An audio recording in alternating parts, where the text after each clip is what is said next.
Ang kwentong ito ay hango sa totoong buhay. Karanasan ito ni Diomedes. Taong 1950, Balanggiga, Eastern Samar.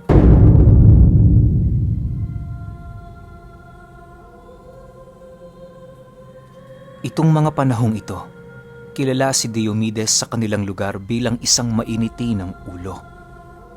Dahil sa ganoong uri ng kanyang pag-uugali, kung kaya't bibihira lamang siyang makatagpo ng mga kaibigan. Malalim din ang pagdududa nito sa kahit na sinong tao na halos dumating na sa puntong maging ang kanyang mga magulang, hindi na niya pinagkakatiwalaan. Dahil sa ganoong ugali ni Diomedes, kaya na may iilan sa kanyang mga kamag-anak ang labis siyang kinasusuklaman. Upang maipakita ang puot nito sa kanya, hindi siya nito kinikilala bilang kadugo sa kanilang lugar. Sa ilang taong gano'n ang sitwasyon ni Diomedes sa kanilang baryo, may iilan nang nagpetisyon na siya ay palayasin doon. Ngunit dahil sa wala naman siyang ginagawang masama sa kanilang lugar, kung kaya't walang nagawa ang mga ito, kundi pagtiisa ng kanyang presensya sa baryo. Isang araw, habang nagmamasid si Diomedes sa labas ng kanyang kubo, dumating ang kanyang mga magulang na merong bitbit na mga pagkain at iba pa niyang pangangailangan. Pagpasok nito sa kanyang kubo, hindi naman niya ito pinansin na para bang wala siyang nakikitang tao. Mides, ito na ang pagkain mo ha. Sa susunod na buwan dadalhan ka na lang namin ng panibago. Mag-iingat ka rito anak. Wika ng kanyang ama paglapit nito sa kanya. Nang marinig niya ang sinabi nito, bigla naman siyang napatitig dito habang nananatiling walang imik. Nanlilisik ang mga mata nito na nakatitig sa kanyang ama, subalit kahit anong gawin niya, hindi niya ito kayang sindakin. Anak, ano bang ginagawa mo sa buhay mo? Hanggang kailan ka ba ganyan? Kahit wag mo na akong ituring na ama anak, basta bumalik ka sa dati, masaya na ako para sa'yo. Dagdag pa ng kanyang ama sa kanya, habang nanlulumo ang mga mapupungay nitong mga mata. Dahil sa sinabi nito, bigla namang napatayo si Diomedes habang dahan-dahang naglalakad papalapit sa pinto ng kanyang tahanan. Wala nang magbabago. Ganito na ako. Kinasusuklaman niyo ako, di ba? Bakit pa kayo nag-aalala? Umalis na kayo. Ayoko nang maingay sa bahay ko. Wika nito paglapit sa pinto.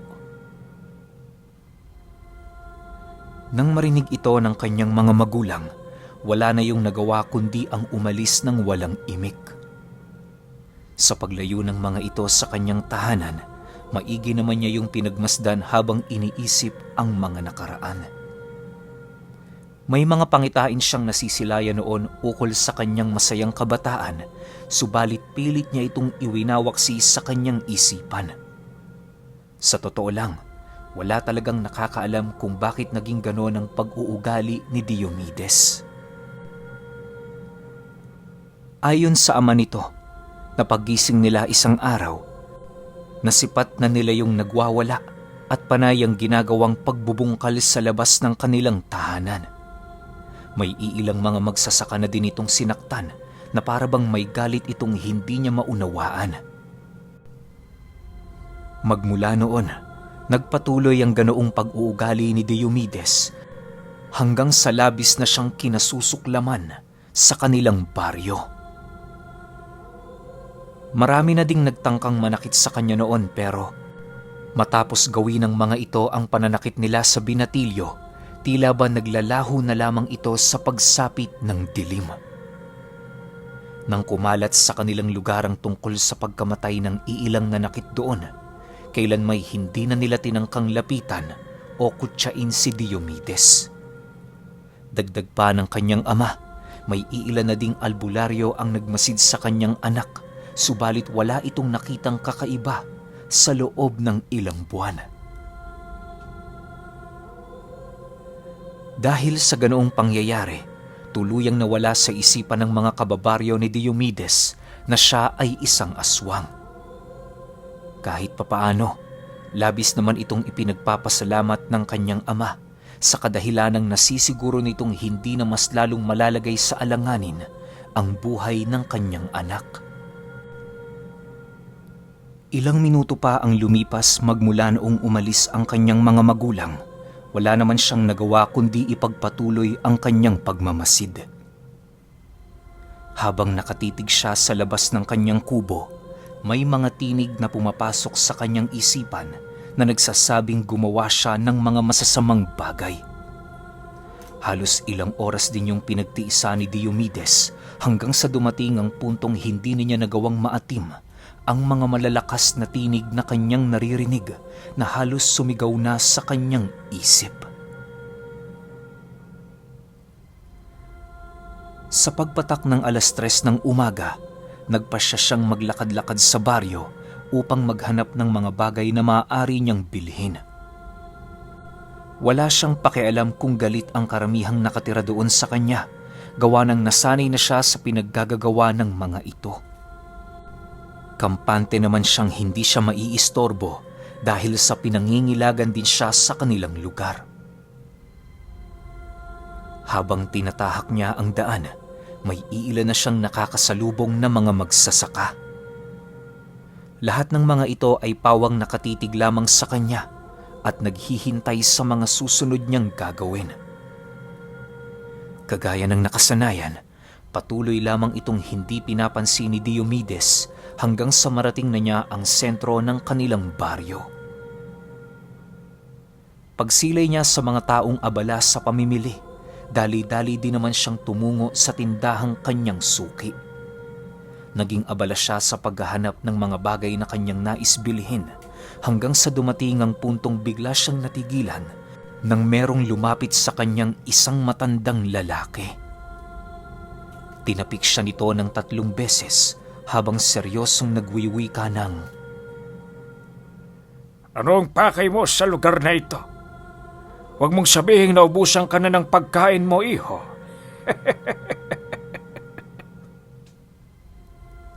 Manahimik ka. Wala kang pakialam sa kung anong ginagawa ko. Seryosong sagot naman dito ni Diomedes. Nang marinig ito ng matanda, bigla naman yung tumawa ng napakalakas at kasabay nito ang mabilisan nitong pagsambunot sa kanyang mahabang buhok. Dali-dali nitong isinilid ang 3 hibla ng buhok sa bulsa nito na para bang meron yung doong paggagamitan. Matapos yan, muli niyang tiningnan ng matanda habang nakangiti. Ilang minuto pa ang lumipas, dali-dali naman itong umalis na para bang walang nangyari. Bago pa man makalayo ang matandang yun sa kanyang kinaroroonan, bigla naman yung natigilan nang marinig nito si Diomedes na nagsasabi ng, Kapag ginawa mo yan, wag na wag mong papatayin ang gaserang nagbibigay liwanag sa'yo kapag gabi. Sinasabi ko sa'yo, tanda, may kalalagyan niyang kapangasan mo. Matapos niyang makapagsalita, agad naman niyang binili ang mga bagay na kanyang napili. Maya-maya pa, ninais na din niyang bumalik sa kanyang pamamahay upang makapagpahinga. Hindi na niya gaanong inisip ang tungkol sa matanda, gawa ng alam naman niya kung ano ang magagawa nito sa kanyang buhok.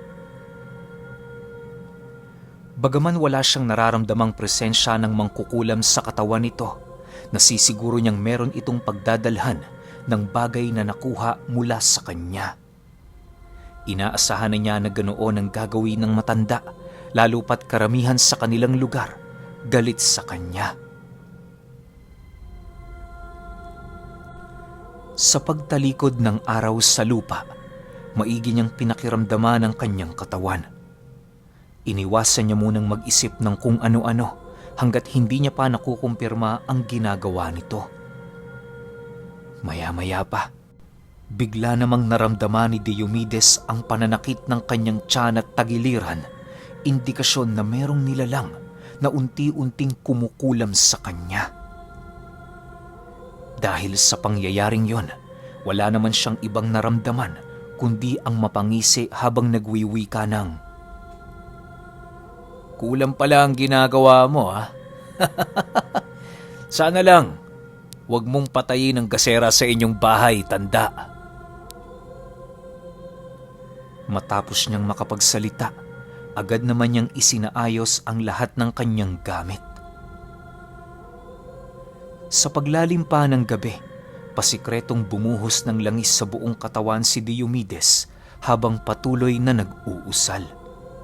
Sinigurado din niyang nakatrangka ang kabuang bintana at pinto ng kanyang bahay upang masigurong wala ni isa sa kanyang mga kababaryo ang nagmamasid.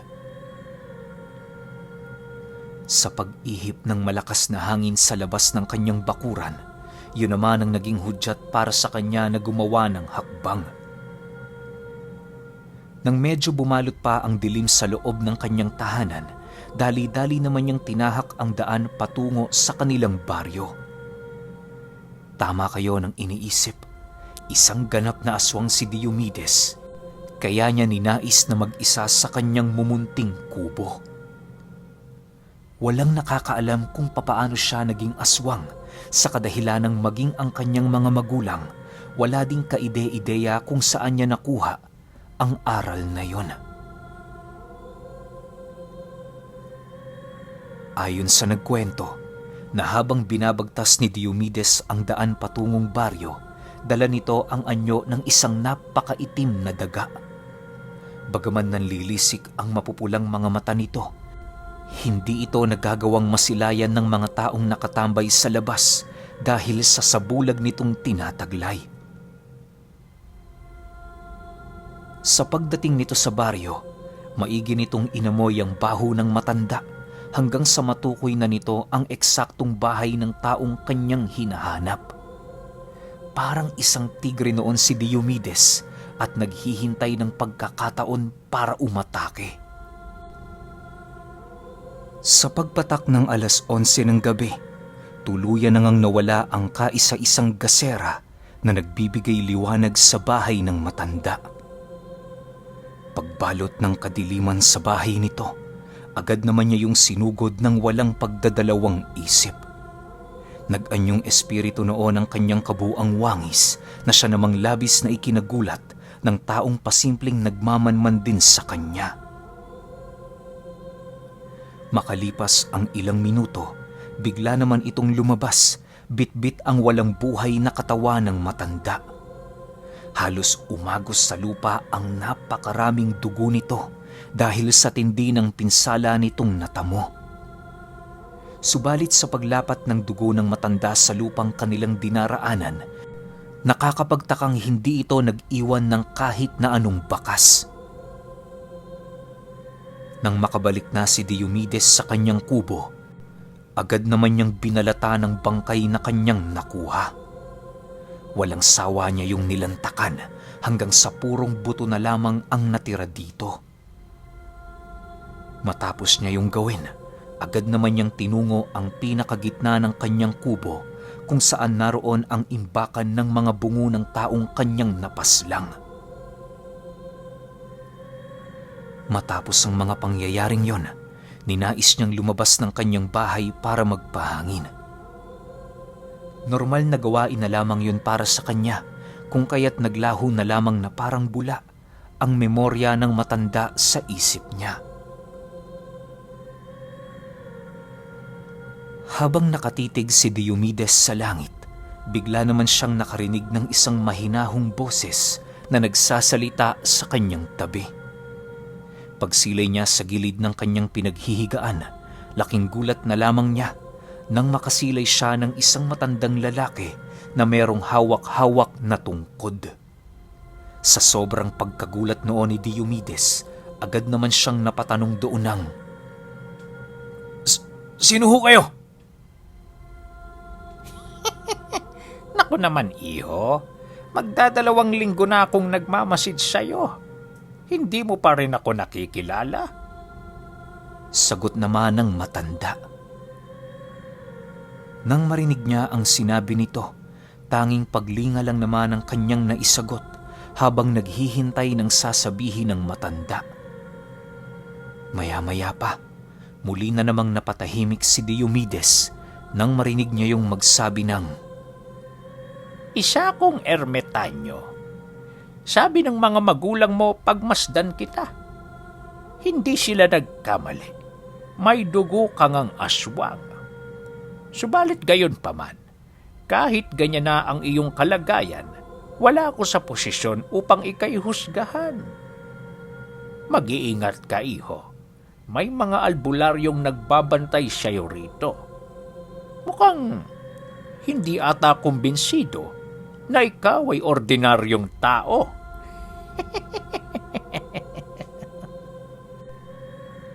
Matapos nitong makapagsalita, agad din naman yung umalis sa lugar na kanyang kinahihigaan.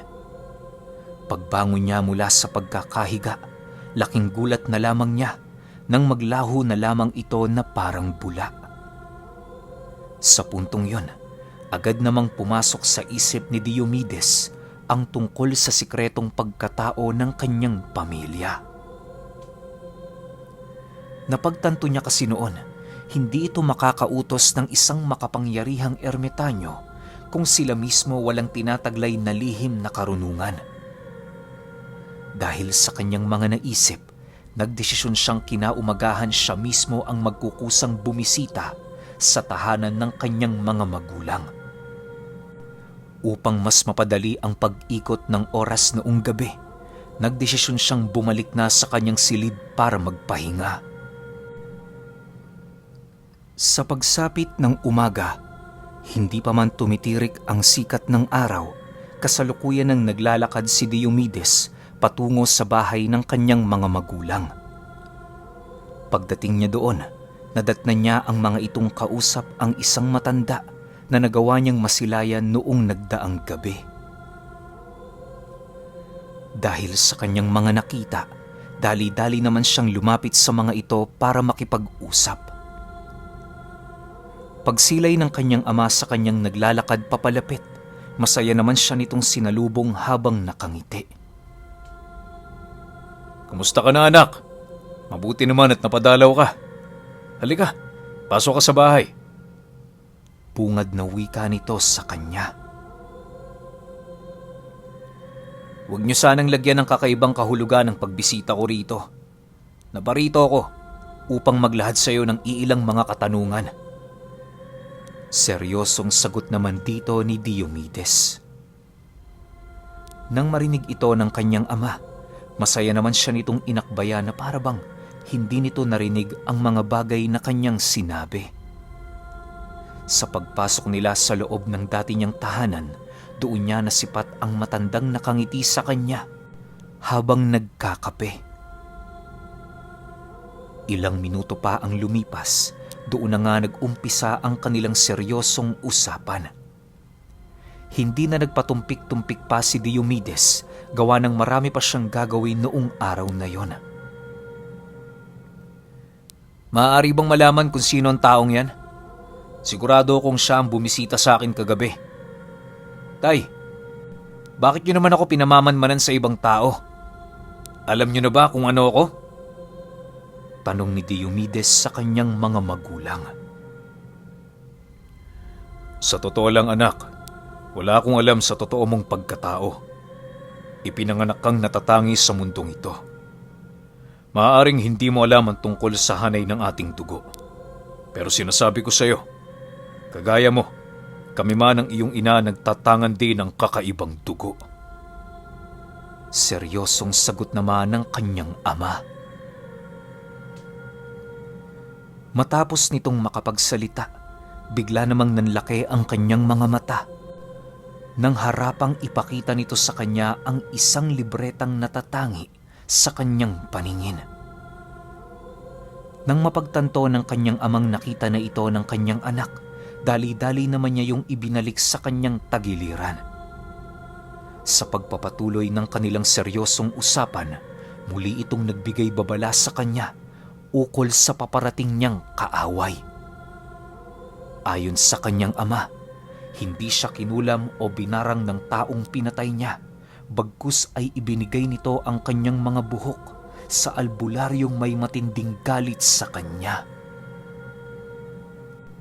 Kilala ang albularyong yon bilang mamamaslang ng mga aswang na halos kinakatakutan ng iba't ibang uri ng nilalang. Dahil sa sinabi nito, maigi naman yung tinandaan ni Diomedes. Bago siya tuluyang umalis sa bahay ng kanyang mga magulang, ibinili nito sa kanya na kapag dumating ang puntong siya ay maharap sa tagilid na sitwasyon, wag na wag niyang kakalimutang humingi ng tulong.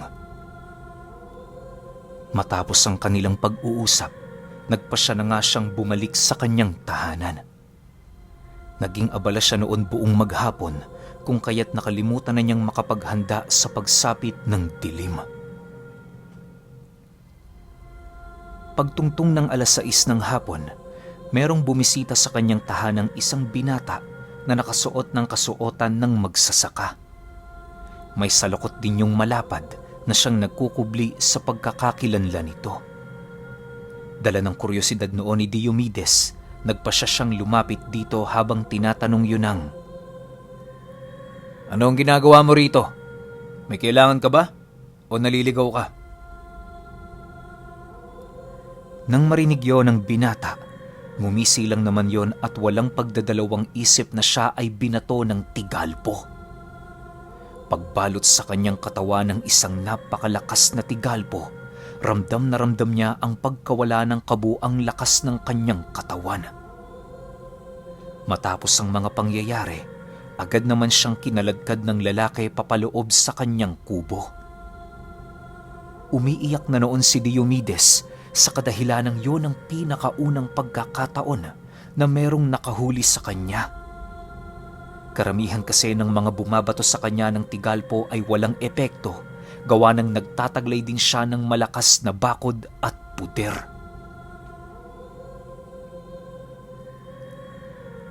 Habang nananatili siyang nakaratay sa papag ng kanyang bahay, kitang-kita niya ang albularyong hinahalughog ang kabuuan ng kanyang mga gamit.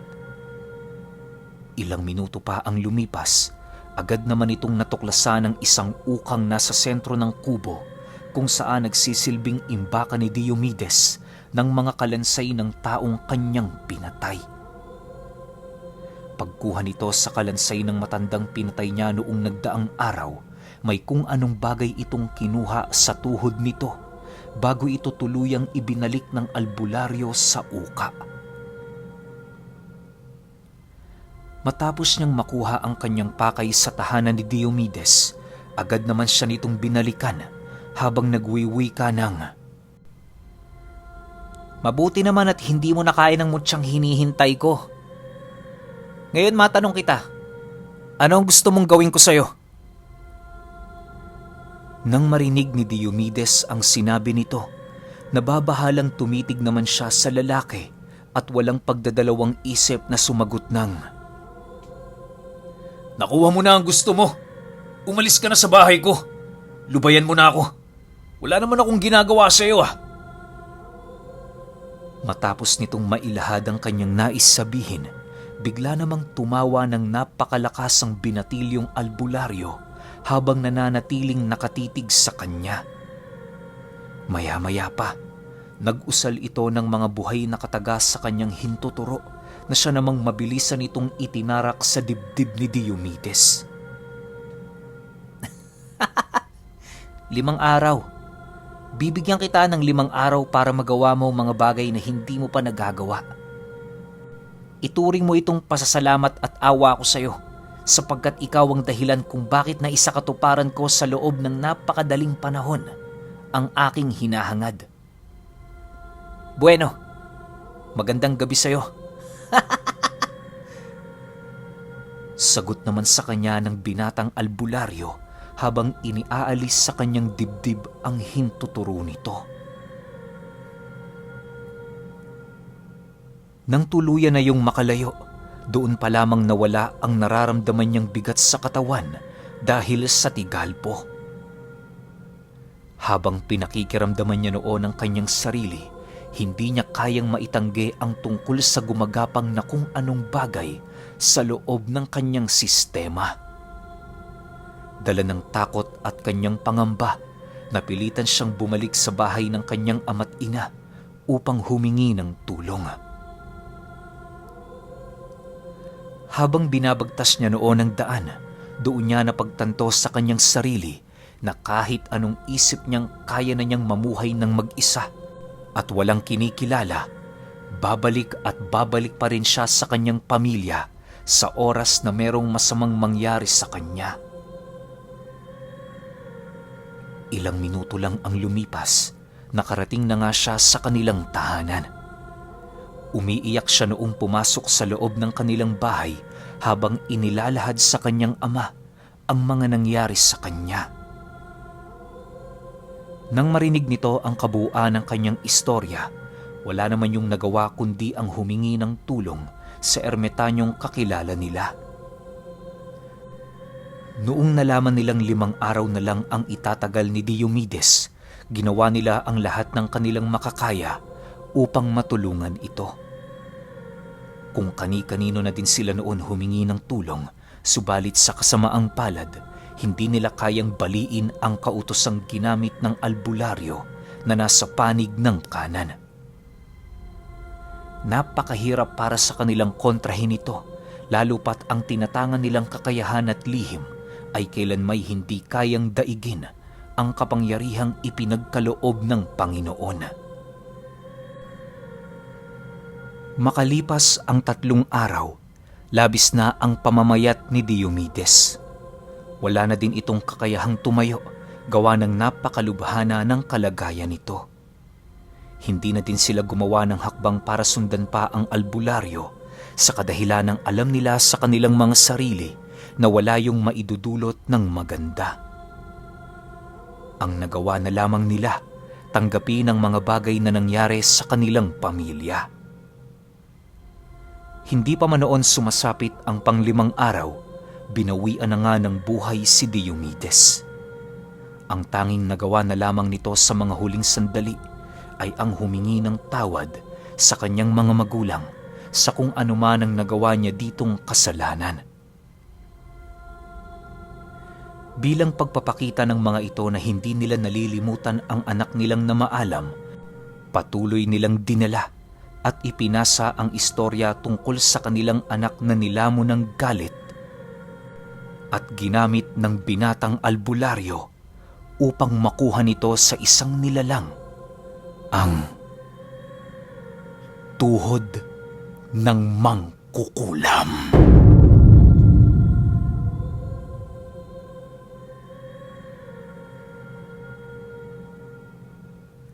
Okay, opinyon ko sa kwento. Ngayon lang ako nakarinig ng isang albularyo na nasa panig ng kanan na kumukuha ng tuhod ng isang nilalang na nasa kaliwa. Kasi nga, title natin, Tuhod ng Mangkukulam. Ang dami kong tanong sa kwento na to. Unang-una, bakit ginamit niya pa to si Diomedes para makuha yung agimat na yon? Para hindi niya napatayin yung mangkukulam, bawas kasalanan? Pero nangyari, pinatay niya si Diomedes So parang ganun din, may kasalanan din siya. At saka, anong gagawin niya sa tuhod ng mangkukulam? Siguro yung manggagamot na yon, kalahating kanan, kalahating kaliwa. Tsaka matindi pa nito, binata pa yun. So ibig sabihin, sobrang lakas nun kapag natuto siya ng mga malalalim na aral. Tas isa pa sa mga mahihirap na kuning mutya sa kaliwa, yung tuhod ng mangkukulam. Syempre nga naman, paano mo papatayin yung mangkukulam, di ba? So ito si binatang albularyo, gumamit din ng isa pang nilalang na nasa panig ng kaliwa, which is si Diomedes na isang aswang, napatayin to si mangkukulam para madali niyang makuha yung tinatangan nitong mutya. Basta dami kong tanong sa kwento na to, malamang kayo rin. Pero bukas naman ang ating comment section, paki-comment na lang kung ano yung mga gusto ninyong sabihin at mga tanong. Yun lang, hanggang sa susunod na kwento. Salamat.